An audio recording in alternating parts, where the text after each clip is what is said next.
문갑식 월간조선 부국장입니다. 문재인 정권 들어 삐걱대지 않는 것이 하나도 없습니다만은 요즘 가장 많이 삐걱거리는 것이 국가보훈처입니다. 오는 6월이면은 보훈의 달이 되는데요. 국가보훈처의 아리송한 행적이 이어지고 있습니다.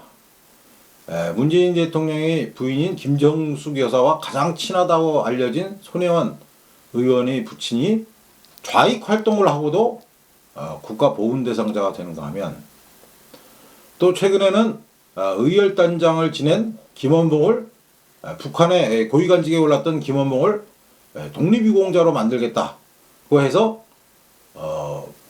갈등이 빚어지고 있죠. 그런가 하면 피우진 국가보훈처장은 국가보훈단체들과 뭐 좋게 지내기는커녕 사사건건 부딪혀서 말썽을 빚고 있습니다. 대체 이놈의 국가보훈처라는 데는 왜 세워진 기관일까? 전쟁 등으로 인해서 우리나라를 지키기 위해 목숨을 잃거나 큰 상처를 받으신 우리들의 호국 영웅들을 잘 우대하고 또 그들의 자손에게도 여러 가지 나라를 지켜준 혜택에 우리가 보답하는 차원에서 뭔가 이익을, 조그마한 이익이라도 좀 드리기 위해서 그런 걸 궁리하는 것이 바로 국가보훈처인데요. 최근에 쇼킹한 뉴스가 하나 나왔습니다. 국가보훈처에서 용역 보고서를 냈는데 민주화운동 관련자의 민주유공자 예우에 관한 연구라는 보고서를 용역으로 받았다는데, 제 옆에 신승민 기자 나와 있습니다. 신 기자, 예. 한마디로 이 민주화운동 관련자의 민주유공자 예우에 대한 연구는 무슨 뜻입니까? 국가보훈처가 네. 이제 용역기관에게 이제 보고서를 이제 이렇게 의뢰를 한 거죠. 네. 그래서 보고서를 이제 받은 건데, 네. 이 보고서 내용이 네. 민주화운동 관련자, 네. 그러니까 민주화보상위원회라고도 있습니다. 네. 민주화보상심의위원회, 거기서 이제 민주화보상법에 따라서 네. 민주화운동에 기여를 했다고 인정한 관련자, 네. 그 관련자들을 민주유공자로 예우하기 위해서 네. 거기에 참고용으로 이렇게 만든 보고서라고 합니다. 네. 여기서 이제 이 민주유공자라는 거는 네. 국가에서, 그러니까 국가보훈처에서 네. 이렇게 혜택을 드리고 지원을 드리는 그 유공자의 이제 개념에는 네. 다양한 게 있습니다. 네. 예를 들어서 뭐 국가 유공자, 뭐 네. 순직을 하셨거나 전사를 하셨거나, 그리고 독립 유공자, 네. 참전 유공자, 네. 5.18 민주 유공자, 이렇게 등등이 있는데요. 거기에 이제 새롭게 민주 유공자라는 이제 유공자 개념을 또 신설을 하기 위해서 네. 이거를 만들려면은 이제 보고서를 참고를 해야 된다. 네. 그렇게 해서 발주를 하게 된, 네. 이제 의뢰를 하게 된 네. 보고서입니다. 예. 근데 제가 신 기자가 쓴 보고서 내용 관련된 기사를 읽어보니까 결국 간첩이 국가보훈 유공자가 되는 세상도 열릴 수 있다, 이런 뜻이네. 이건 무슨 뜻입니까? 그러니까 이제 이 이제 민주 유공자 가 이제 되기 위해서는 네. 그 자격이 민주화 운동 관련자인데, 네. 이 민주화 운동 관련자로 인정된 분들 중에는 네. 역사적으로나 네. 또는 이념적으로 네. 논란이 있었던 그 사건에 연루된 분들도 있다는 겁니다. 누굽니까? 왜 대표적으로 예를 들면? 뭐 예를 들어서 이제 그 왕재산 간첩단 사건, 네. 남조선 노동당 중부지역당, 네. 뭐 동의대 사건 네. 등등, 이제 이제 사회주의 혁명을 기도하거나 네. 또는 대한민국 정부를 이렇게 전복하려 했던 네. 뭐 이런 논란이 있어 왔던 네. 이런 사건의 관련자들이 네. 민주유공자로, 이제 만약에 민주유공자법이 신설이 돼가지고 네. 유공자가 되면 네. 국가에서 그분들을 위해서 혜택을 이제 줘야 되는 상황이니까 네. 이게 조금 우려가 지적된다. 네. 이래서 이제 기사가 나오게 된 것입니다. 예. 왕재산이라든가 아까 중부 지역 노동당 예. 이런 당들은 뭐 논란의 여지가 있기는 하지만 예. 기본적으로 우리나라를 전복시켜서 적화 통일을 하려고 선봉했었던 사람들인데, 예, 그렇습니다. 이 사람들이 아리송한 민주유공자로 둔갑을 해서 결과적으로 유공자가 된다면은 예. 우리 국민의 혈세로 만든 돈을 우리나라를 뒤집어 엎고 우리나라를 파괴하는 세력에게 돈을 대주는 결과가 되겠네요. 그렇습니다. 야. 이 용역 보고서의 내용은 이제 그 용역 보고서를 작성한 그 용역 기관이 예. 보고서를 작성하기 위해서 네. 여론조사 같은 거를 합니다. 그러니까 이 민주유공자법을 제정을 하면 어떻겠느냐, 네. 그거를 이제 설문조사를 해서 긍정적인 답변이 많으니까 네. 좀 이렇게 민주유공자도 신설해야 된다 이런 네. 이제 추세로 가는 건데요. 네. 저희가 이제 이 기사를 썼을 때 최우석 선배 기자와 같이 쓴 기사입니다. 네. 그 월간조선이 이제 입수한 네. 1995년 이후 판례상 인정된 반국가단체 및 이적단체 관련자, 네. 그러니까 국가보안법 위반 등을 한 네. 분들이 얼마나 명예회복이 됐고 보상이 됐는지 네. 이 문건도 같이 입수를 해서 네. 비교 분석을 한 겁니다. 그렇군요. 용역보고서랑. 그러면 이제 대표적으로 제가 한번 차례차례 하나씩 물어볼게요. 예. 93년에 국내에 침투한 조청룡 공작원으로부터 지령을 받아서 결성된 조선노동당의 지혜당이 바로 구국전이라는 거죠. 예, 그렇습니다. 구국전이는 어떤 단체입니까? 일단은 뭐 서울 고법이 반국가 단체로 규정한 이제 단체인데요. 예. 뭐 구국전이도 그렇고 네. 뒤에 나온 이제 민혁당, 네. 민주혁명당 관련자 분들 네. 이런 분들은 일단은 뭐 그 당시에 뭐 독재 정권에 항거를 했다 뭐 이런 식으로 인정을 받기는 했는데 네. 민주화보상심의위원회에서 역사적으로 이념적으로 논란이 많은 거죠. 그러니까 해석할 여지가 다른 부분이 있는 겁니다. 그러니까 민혁당의 핵심 인물이 나중에는 이제 전향한 강철 뭐 서신인가에 그 전향했던 김영환 씨하고 그렇습니다. 네. 하영옥 씨라는 분이 1980년대 주사파 핵심 세력이었죠. 예, 그렇습니다. 근데 이제 북한에 포섭돼 갖고 남한에 민혁당이라는 지하당을 결성해서 예. 했는데 내란 선동을 했는데 예. 그 민혁당 사건 중에는 이석기 전 통합진보당 의원도 포함되어 있었던 거죠. 그렇습니다. 네. 그래서 또 뭐 최근에는 네. 통진당 이제 그 잔존 세력들은 이제 이전 의원을 양심수로 떠받들거나 네. 법치가 파괴됐다, 뭐 정치 공작의 피해자다 이렇게 주장을 하고 있으니까 네.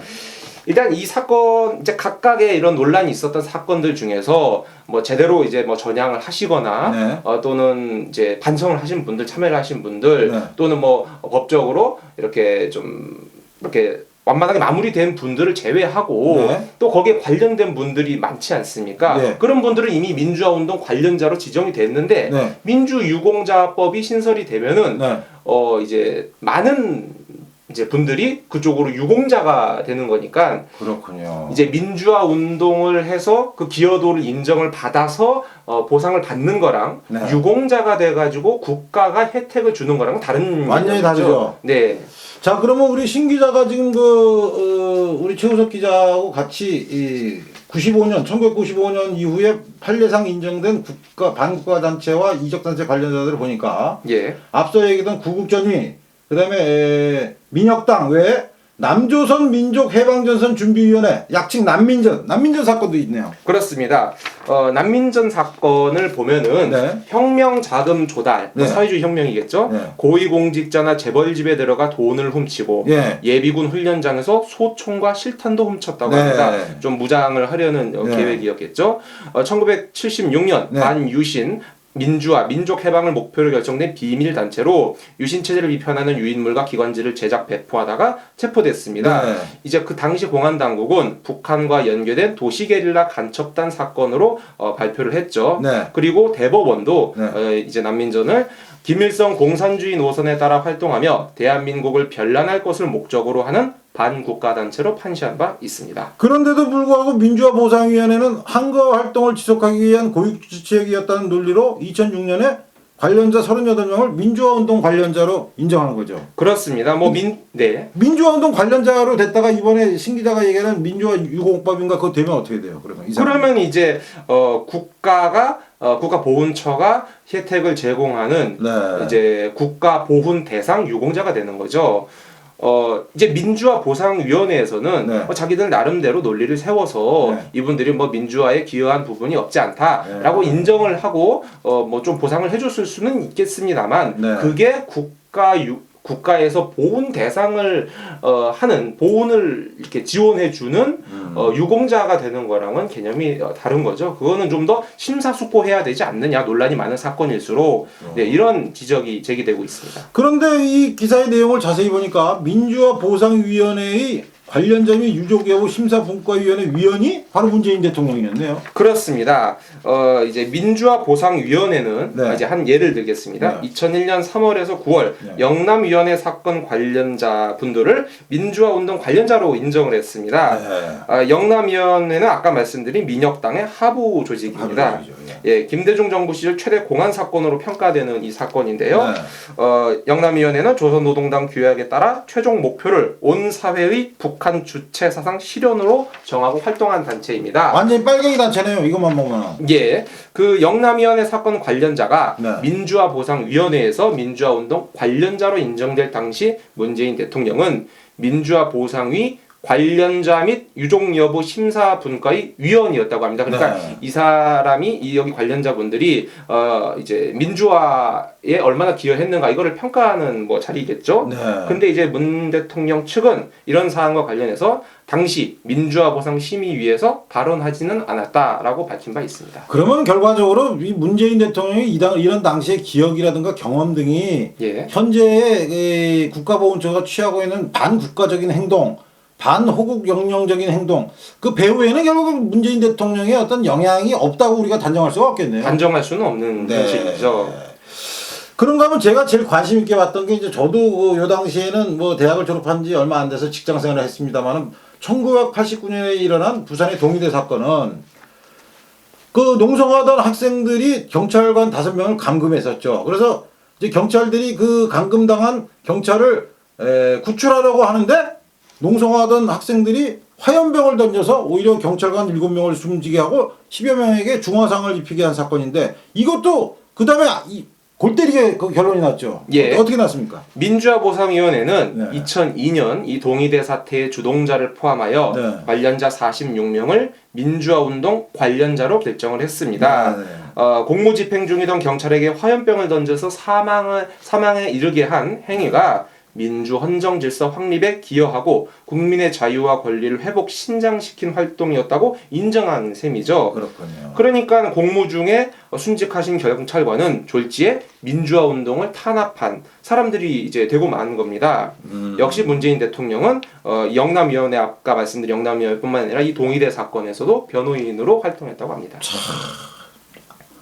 제가 보면은 이게 원래 변호인이라는 거는 약자를 보호한다든가 그 선하지만 힘이 없는 자를 보호하는 역할이라고 저는 지금까지 알고 있었는데 악의 변호인 이런 광경은 저는 처음 보는 것 같습니다. 자, 그렇다면 이 민주화 유공법이 제정될 경우에 대체 몇 명 정도나 이 혜택을 받을까요? 일단은 뭐 집계하는 방법에 따라서 약간의 차이는 있는데요. 네. 일단 국회 예산 정책적 기준으로 따르면 네. 이 민주유공자법이 제정이 돼서 관련자분들이 유공자가 되는 이제 그 경우에는 9,342명으로 네. 추계됐습니다. 보훈처는 또 국가보훈처는 2017년 말을 기준으로 그 대상자를 9,842명으로 추정을 했습니다. 네. 약간 500명의 차이가 있는데요. 그러니까 민주유공자법이 실행될 경우 이제 이 국가보훈처에서 이 의뢰를 한 이 용역 보고서에 따르면은 또 민주유공자 예우 대상 인원이 8,839명이라고 합니다. 네. 그러니까 이 민주유공자법이 실행될 경우 최소 8,839명에서 최대 9,842명, 10,000명에 가까운 민주화 운동 관련자가 민주유공자가 될 수 있다는 얘기죠. 쉽게 얘기하면 상당수 대한민국을 부정하고 대한민국을 전복시키고 대한민국을 북한에 갖다 바치고 대한민국의 주체사상을 널리 퍼뜨리고 대한민국의 색깔을 빨갛게 물들이려는 세력이 최소 8,300명에서 최대 9,800명, 약 10,000명에 가까운데 이런 사람들을 국가유공자로 만들어서 우리에게 총과 칼과 사상의 무기를 들이댔던 세력에게 국민들이 호주머니를 털어서 그들을 상전처럼 모시고 그들의 편의를 봐줘야 되는 도저히 믿기지 않은 세상, 정의가 사라지는 세상, 대체 뭐가 진실이고 뭐가 가짜인지 모르는 세상, 될 수도 있다 이 뜻이네요. 그렇습니다. 민주화 운동에 헌신적으로 기여했던 분들, 네. 그런 분들을 예우해야 한다는 것에 대해서 네. 뭐 이를 걸 사람은 없겠죠. 그러나 역사적으로 특히 이념적으로 논란이 많이 되었던 사건들의 관련자 분들도 민주화 운동 관련자가 됐기 때문에 네. 이분들을 충분한 검토 없이 숙고 없이 민주유공자로 이렇게 지정이 되면은 네. 많은 어떤 여론의 반발이나 이런 게 있을 수 있다, 이런 문제가 제기되고 있습니다. 여론이 반발해봤자 또 깔아뭉개겠죠. 그렇습니다. 뭐 이제 어떻게 정부가 국정 운영을 하느냐에 따라서 달라질 건데요. 이제 또 이 정부가 또 국가보훈처가 참고해야 될 부분이 있습니다. 16대 국회부터 20대 국회까지 네. 이 민주유공자법이 지속적으로 발의가 됐다고 합니다. 네. 그래서 이걸 좀 빨리 만들려고 참고용으로 이제 이 용역 보고서도 이제 보게 되는 건데요. 왜 근데 그러면 제정이 되지 못했느냐, 이렇게 수해 동안 이렇게 발의를 했는데, 민주화 운동은 장기간에 걸쳐서 다양한 활동을 으로 구성되어 있어서 사건에 따라서는 국가를 위해 희생하거나 공헌한 사람들과 동일한 선상에서 과연 국가 보훈의 영역으로 이 민주화 운동 관련자들을 진입시키는 게 올바르냐, 이게 적정하냐, 이런 논란이 지금까지 제기돼 왔기 때문에 네. 법을 쉽게 만들지 못했던 겁니다. 그렇군요. 한마디로 오늘의 얘기는 대한민국의 헌법을 부정하고 대한민국을 부정하는 사람들이 민주유공자라는 탈을 쓰고 오히려 우대를 받는 세상이 지금 문재인 정권에 의해서 창출되려는 직전의 단계. 오늘 기사의 핵심은 그거라고 할 수 있겠습니다. 자, 신 기자가 오늘 두 번째 방송인데 처음에 나왔을 때 예. 또박또박하게 말 잘한다는 댓글이 많이 달렸는데 봤어요? 예. 많은 또 이제 독자분들, 시청자분들께서 네. 성원을 해주셔가지고 저도 큰 힘을 받고 있습니다. 근데 오늘은 좀 어렵게 얘기하는 것 같은데? 예, 기사 내용이 조금 뭐 어려운 부분이 없지는 않지만 네. 그만큼 또 중요한 내용이라고 생각을 합니다. 네. 또 이제 5월에 오늘이 5월 1일이죠. 5월 1일이죠. 네. 그러니까 5.18 지난번에 또 논란이 좀 있긴 했었는데 네. 뭐 유공자 명단을 좀 공개를 해야 된다. 유공자 명단 신 기자 갖고 있어요? 유공자 명단이 이제 논란이 된 이유가 네. 집계하는 어떤 시기나 네. 방법에 따라서 약간 그 명수가 틀리기 때문에 네. 거기에 대해서 이제 많은 논란이 있어 왔죠. 다음번에는 한번 그러면 5.18 유공자 명단 모든 국민들이 궁금해하는 그 리스트 그걸 한번 까보도록 하겠습니다. 신 기자 오늘 수고했습니다. 감사합니다. 문갑식의 진짜 뉴스는 기존의 신문과 방송에서 볼 수 없었던 특종과 새로운 시각을 여러분에게 선보입니다. 여러분께서 구독자 수와 좋아요를 잊지 않고 눌러주신다면 저를 비롯한 문갑식의 진짜 TV에 출연하는 월간조선의 젊은 기자들은 더욱 힘을 얻어서 취재 전선으로 뛰어나갈 것입니다. 감사합니다. 고맙습니다.